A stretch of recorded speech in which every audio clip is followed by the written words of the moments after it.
आज की कहानी की शुरुआत होती है एक कपल को दिखाते हुए जिनके इरादे कुछ ठीक नहीं लग रहे हैं देखने से। दरअसल आज इन दोनों का प्लान है ग्रोसरी स्टोर को लूटने का, जिसके लिए पूरी तैयारी के साथ है। हालांकि जब पूरा स्टोर लूटने के बाद भी जोडी का मन नहीं भरा, क्योंकि उसने कैशियर के पीछे रखे एक बॉक्स को देख लिया और जिद करने लगी कि उसे खोलो। लेकिन वो कैशियर उसे आगाह करता है कि उसमें वो नहीं है जो वो उससे चाहिए, इसीलिए उसे मत खोलो। लेकिन जोडी के मन में लालच था, इसीलिए उसने उसे खोल दिया। तभी एक गोली की आवाज आई। हम सीधा पहुंच गए एक वीराने जंगल में, जहां एक सहमी सी अकेली लड़की जो न जाने कब से यहाँ भूख के कारण भटक रही है। आगे पीछे उसके कोई नहीं था, न जाने क्या हुआ था उसके साथ अतीत में जो अभी इस हाल में है वो। लेकिन फिलहाल अभी उसे अपने सामने एक लकड़ी की झोपड़ी दिखाई देती है। वो फौरन उसके अंदर चली गई, जहाँ समांथा को खाने से भरा एक बैग दिखा। जो कुछ भी था उसके हाथ लगा, उसे वो खाना शुरू कर देती है। लेकिन तभी बाहर से किसी की डरावनी आहट सुनाई दी। कोई तो है जो इस तरफ बढ़ रहा है। इस डर के चलते ही समांथा वहां रखे एक बेड के नीचे छुप गई। तभी वो शख्स अंदर आया। हाथ में उसके एक कुल्हाड़ी थी, पर वो कौन था ये हम नहीं देख सके। उसने अपने खाने का बैग उठाया और चुपचाप चल पड़ा। नीचे छुपी समांथा चुपचाप सहमी सी छुपी रहती है। जब कुछ समय बीत गया तो उसने निर्णय लिया कि अब उसे यहाँ से बाहर निकलना चाहिए, इसीलिए वो फौरन भागने का फैसला करती है। लेकिन तभी अचानक उसकी टक्कर उसी आदमी से हो गई जिसका नाम टॉम था। लेकिन वो उसे कोई नुकसान नहीं पहुंचाता, बल्कि वो तो उसकी मदद करता है। जो देख समांथा उससे माफी मांगती है कि उसने उसके बैग से खाना चुराया, क्योंकि वो 2 दिन से भूखी थी। दरअसल उसकी कार खराब हो गई है बीच रास्ते में, तो उसका हस्बैंड पास के ही पेट्रोल पंप पर गया मदद के लिए, लेकिन अभी तक वो लौटा ही नहीं। इत्तेफाक की बात यहाँ ये थी कि टॉम की कार भी खराब हो चुकी है, बल्कि वो तो यहाँ 3 दिन से फंसा हुआ है। अब ये सुनते ही समांथा घबरा गई और कहा कि उसे जाना होगा अपनी पति के लिए, हो सकता है कि वो आ गया हो। तो टॉम भी उसके साथ जाता है, लेकिन वहां कोई नहीं था, इसीलिए दोनों वहां एक नोट छोड़ देते हैं। कुछ गर्म कपड़े लेकर वापस उसी झोपड़ी में आ गए। अब रात होने पर यहाँ का तापमान बहुत ज्यादा गिर जाता है, इसीलिए टॉम उसे कंबल ओढ़ने को कहता है, जो वो कार से लेकर आई थी। पर उसे ये समझ नहीं आया कि उसका पति उसे ऐसे बीच जंगल में अकेले छोड़कर क्यों चला गया। साथ लेकर भी तो जा सकता था। तो समांथा ने बताया कि वो प्रेग्नेंट है, इसीलिए उसने ऐसा किया होगा। ये सुनने पर टॉम उसके बेड पर सोने को कहता है और खुद जमीन पर सोने की बात करता है।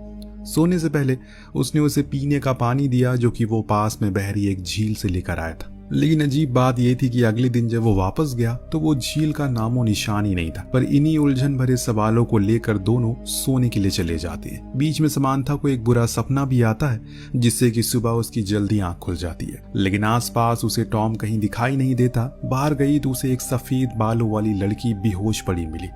फौरन वो उसे लेकर झोपड़ी के अंदर आई। इधर टॉम अपनी कार में से कुछ फ्यूल निकालता है ताकि वो उसे समांथा की कार में डाल दे, जिससे वो लोग यहाँ से निकल सके। इधर इस तरह उस सफेद बाले वाली लड़की को होश आता है। तब हम पहचान पाते हैं, अरे ये तो जोडी है, वही ग्रोसरी स्टोर पर चोरी करने वाली लड़की। पर ये यहाँ कैसे आ गई? अब जब उसने समांथा को देखा, सोचा कि ये कोई गलत औरत है और ये जगह उसी की है।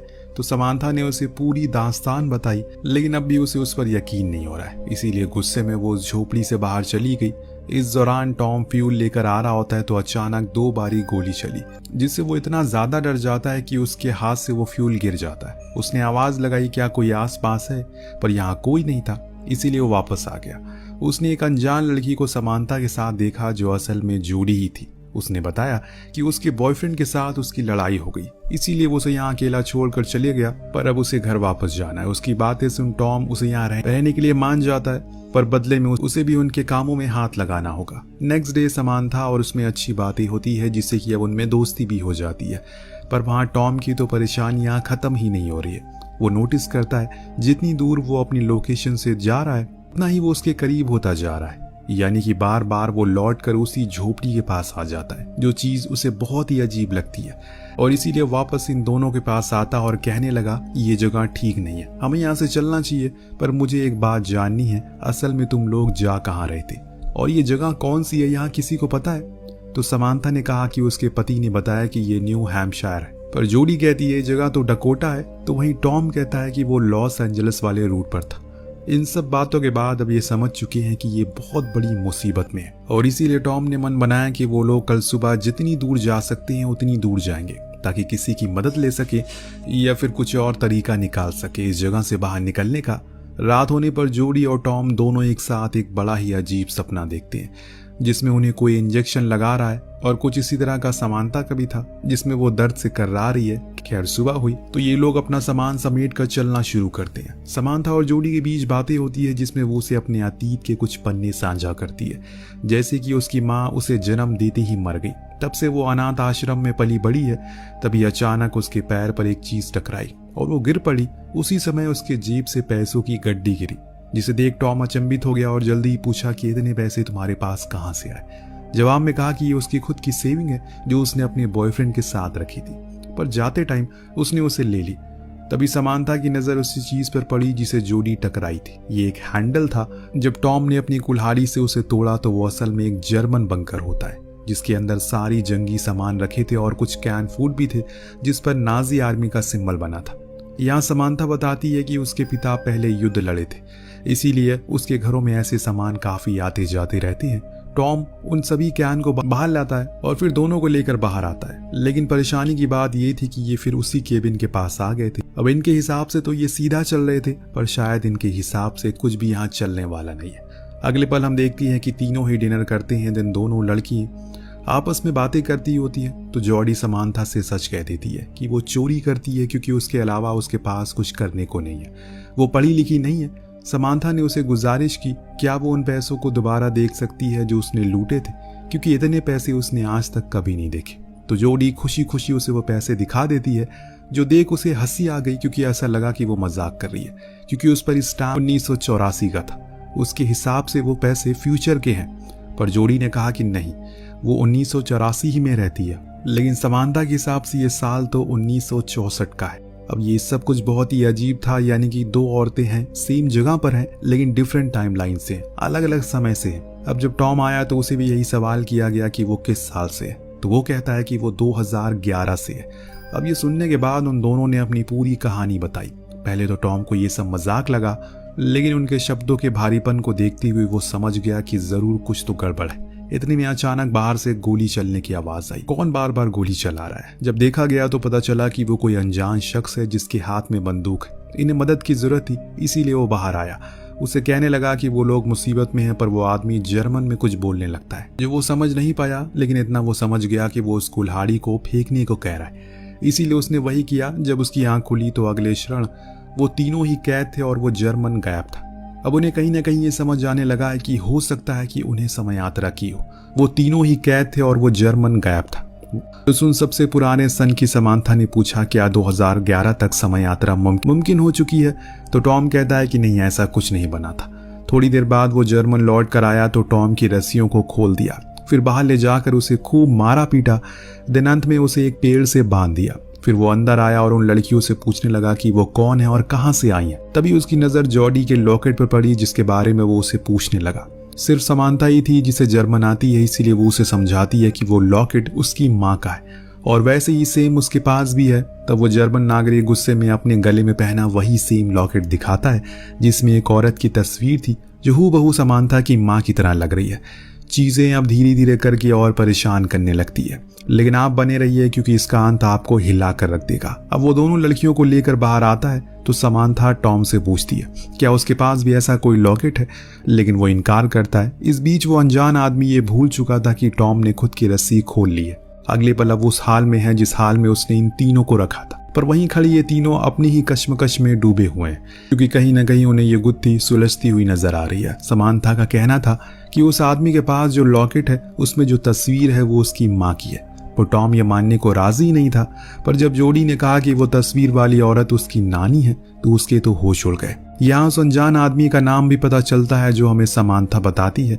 उसका नाम था जो असल में उसके पिता थे। पर सिर्फ यही नहीं, जब समानता ने जॉडी से उसकी जन्म की तारीख पूछी तो उसने बताया कि 3 जून 1964।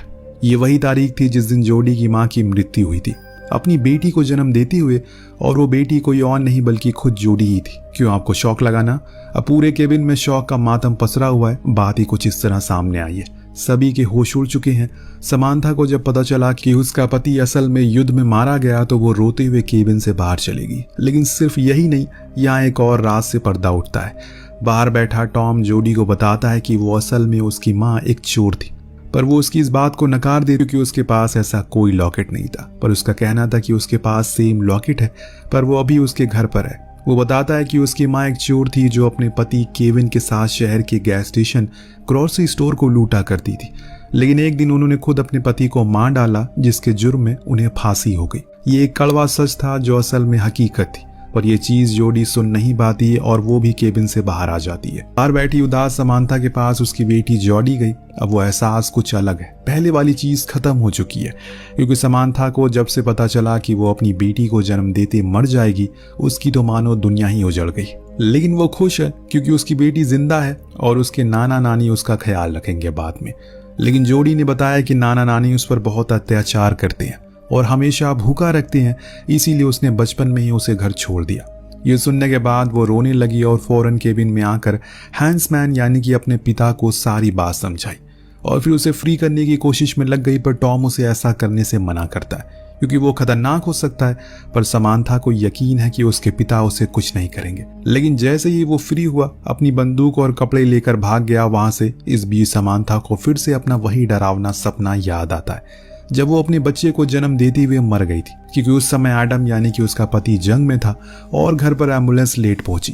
तो वहीं टॉम ने भी बताया कि उसने भी ऐसा कुछ सपना देखा था जिसमें वो उस फादर को शूट कर देता है जो उसका शोषण करता था और फिर उसके बाद खुद को भी शूट कर लेता है। वहीं आखिर में बारी आई जोडी की, तो उसे भी वही फांसी वाला दिन याद आता है। यानी कि तीनों को ये अभी पता है कि वो मरने वाले हैं और कैसे कैसे मरने वाले हैं ये भी जानते हैं, पर अभी मरे नहीं है। तो यानी कि ये तीनों अपना अतीत बदल सकते हैं, जिस चीज के लिए टॉम इन्हें फौरन उसी जर्मन बंकर में लेकर जाता है, क्योंकि उसका मानना था कि ये सब हैंसमैन की मौत के बाद से ही शुरू हुआ था। तो हमें सबसे पहले उसे रोकना होगा। समांथा ने बताया कि उसके पिता की मौत 14 मई को हुई पोलैंड में एक एयर स्ट्राइक में, और आज 14 मई थी और जिस जगह ये खड़े हैं वो पोलैंड ही है, यानी कि उनके पास मौका है। टॉम ने दिमाग लगाया और बताया कि अगर हैंसमैन की मौत नहीं होगी तो उसकी बीवी यानी कि समांथा की दूसरी शादी नहीं करेगी, जिसका मतलब ये होगा कि वो घर पर होगा और तब वो समांथा को लेबर पेन के दौरान हॉस्पिटल ले जा सकेगी। इसीलिए वो फौरन हैंसमैन को ढूंढने निकल जाता है जो केबिन में रेडियो से कनेक्शन बना रहा था, पर वो खराब था। तो समांथा ने उसे एयर स्ट्राइक के बारे में बताया, पर वो उसकी एक नहीं सुनता और भागने लगता है। तब टॉम उसे रोकने की भरपूर कोशिश करता है, लेकिन इसी में एक भयानक गलती हो जाती है। हैंसमैन ने गोली चला दी जो जाकर लगती है सीधा जोडी को। वो तो भाग जाता है, लेकिन ये दोनों घायल जोडी को लेकर केबिन में आते हैं। टॉम अब बहुत ही ज्यादा परेशान था, क्योंकि अगर जोडी मर गई तो वो कभी पैदा ही नहीं हो पाएगा। मुझे उसे किसी तरह करके रोकना होगा, इतना बोलकर वो हैंसमैन को पकड़ने के लिए चला जाता है। इधर समांथा अपनी बेटी को जिंदा रखने की पूरी कोशिश करती है, इसीलिए ईश्वर ने कभी किसी इंसान को ये ताकत नहीं दी कि वो खुद के अतीत को कल को देख सके, वरना वो कुदरत की बनाई चीजों से छेड़छाड़ करना शुरू कर देगा, जिसका अंजाम बहुत ही भयानक हो सकता है। टॉम ने हैंसमैन को ढूंढ तो लिया, लेकिन वो हर बारी उसके चंगुल से भाग जाता है। लेकिन उसे एक बात देखी, वो कहीं भी भागे बार बार उसी केबिन के पास आ रहा था, इसीलिए वो भी अब उसी केबिन के पास चला गया जहां अब दोनों आमने सामने थे। हैंसमैन उस पर कई गोलियां चलाता है, लेकिन एक भी गोली उसे नहीं लगती, क्योंकि अब टॉम का वजूद ही खत्म होता जा रहा है। जॉडी की आखिरी सांसों की तरह जैसे जैसे उसकी आत्मा उसके शरीर को छोड़ रही है, टॉम खुद का अस्तित्व खोता जा रहा है। और फिर एक पल वो भी आता है जब वो पूरी तरह से गायब हो जाता है, क्योंकि जोडी मर चुकी है। पर समांथा को अब ये देख अपने पिता पर बहुत गुस्सा आता है। उन्होंने खुद के साथ साथ अपने आने वाली पीढ़ी की भी जिंदगी को मुश्किल बना दिया। इतना सब कुछ होने के बाद अब जाकर हैंसमैन को उसकी बातों पर यकीन आता है। लेकिन अब क्या, अब तो बहुत देर हो चुकी है। आसमान में रशियन प्लेन नजर आने लगे हैं, इसीलिए दोनों ही भाग, लेकिन बॉम्ब गिरना शुरू हो चुके हैं, जिसे समांथा भी घायल हो चुकी है। लेकिन उसके पिता उसे उठाकर बंकर में आ जाते हैं। अब धीरे धीरे करके समांथा का वजूद भी खत्म होता जा रहा है, क्योंकि हैंसमैन ने खुद को बचा जो लिया, वो उस समय नहीं मरा जिस समय वो पहले मरा था। यानी कि अब सब कुछ सही हो जाएगा, लेकिन एक चीज अभी भी नहीं बदलेगी। वो क्या था आपको कुछ देर में पता लग जाएगा। सीन शिफ्ट होकर पहुंचता है फिर से उसी समय में जिसमें कहानी की शुरुआत हुई थी, लेकिन इस समय चीजें काफी बदली है। जोडी उसी ग्रोसरी स्टोर पर जाती है, लेकिन एक अलग अवतार में, एक अमीर और पढ़ी लिखी लड़की बनकर। लेकिन जब वो वहां से बाहर निकली तो उसे केविन दिखा, जो अपनी दूसरी गर्लफ्रेंड के साथ वही काम को अंजाम देने वाला है, पर एक नई गर्लफ्रेंड के साथ, जिसका मतलब ये है टॉम कभी पैदा ही नहीं होगा, क्योंकि जोडी केविन कभी मिले ही नहीं। और ऐसा इसलिए हुआ क्योंकि समांथा अभी जिंदा है, जिसे हम अगले सीन में देखते हैं, जिसके हाथ में अपने पिता की अस्थियां हैं, जिन्हें मान सम्मान के साथ उसने श्रद्धांजलि दे दी 1964 में। अंत में आप फिर से उसी स्टोर में देखते हैं जहां केविन की नई गर्लफ्रेंड अमेली ने सब कुछ लूट लिया, लेकिन अंत में उसकी भी लालच खत्म नहीं हुई और उसकी नज़र कैशियर के पीछे रखे उस बॉक्स पर पड़ी, जिसे खोलने को उसने कहा, लेकिन कैशियर ने उसे आगाह किया अगर वो अंदर गई तो अब कुछ भी नहीं सुधर पाएगा। पर वो नहीं मानी और बूम एक गोली चली, जिसके साथ ही कहानी का यही पर अंत होता है। दोस्तों, ये एक बहुत ही कमाल की कहानी है जो हमारे और आपके दिमाग को पूरी तरह से घुमा कर रख देती है। कहानी कैसी लगी हमें कमेंट करके जरूर बताएगा। मिलते हैं अगले वीडियो में। Thank you so much watching. Peace out.